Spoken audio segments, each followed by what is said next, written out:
Hey guys, it's Christina of Crafty Paws here. This is my video response to Tiflydesigns here on YouTube, and she asked folks to share how they store their paper pad collections. Now, if you don't already know, I live in a small apartment here in New York City, and this is my entire crafting space. It's a desk. And I have a little pull-out desk underneath the other desk, and I just put it together from pieces from IKEA, and that is how I do bigger projects. I just pull out the other desk, and I have another video up that describes the pieces from IKEA that I used to put that together. But in terms of paper storage, I had been putting them in this drawer set. But it turned out that the paper pads are so heavy that they were making the drawer sway. So now I actually just have them sitting on top of my doggy's dog crate. And this is my entire paper stack collection. I do have a few little packages of cardstock, just white and a couple of colors. But in terms of paper pads, this is it. I love this Dear Lizzie 6x6 stack. I got it recently. Really pretty feminine colors. It kind of goes with the Neapolitan stack that I also got recently. I've been using pieces of that. I got this crepe paper stack that is kind of vintagey looking, so I like it for those kinds of projects. And then this one I haven't used yet, but it's a stack that has paper that's for different occasions throughout the year. So I'm hoping to use that to make a calendar for my dogs.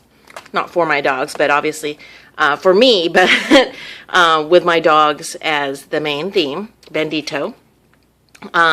This is actually a paper stack that I got a couple of years ago on YouTube, and I've been using it, and they're all doggy themed. And kind of browns and, you know, not really vibrant, but all doggy themed, so I love it. And that is a 8.5 by 8.5. Sorry, I should have said that before. This one's 8 by 8, and the other two are 6 by 6. And the rest of them are 12 by 12s. So this is the Dear Lizzie, as I mentioned, the Neapolitan, and I showed that a little bit. Then there's the Amy Tangerine, which is slightly more bright, vibrant colors. And I like a lot of these sheets because they have a painterly quality to it. So if I'm doing images and using my watercolor pencils, I like to use these papers for background. I'm going to just move those over to the side. This one's cool for kids cards and stuff like that. They have more psychedelic colors and tie-dye effects and things like that, so I think that's fun for kids or adults that are young at heart. And then this is a photo reel stack from DCWV, and I really like these if there's a scene or something that I want to do. And I've used several of these sheets as well. Ladybug. Hi there, Jen Callie, if you're watching. I know she likes ladybugs.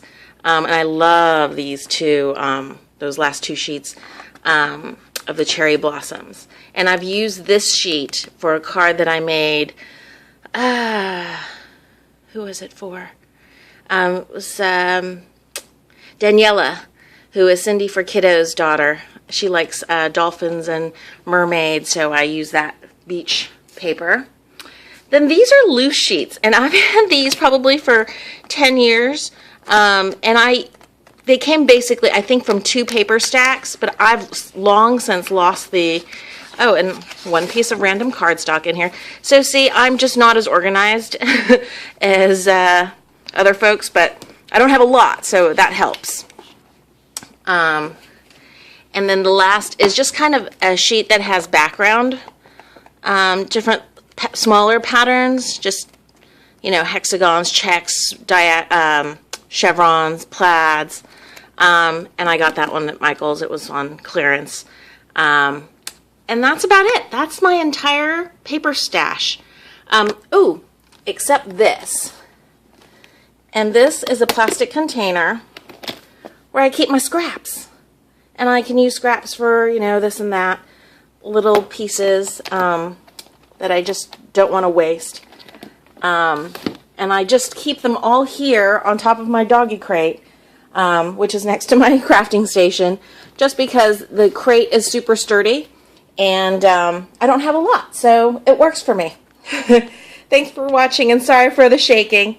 Have a great day, guys. Bye.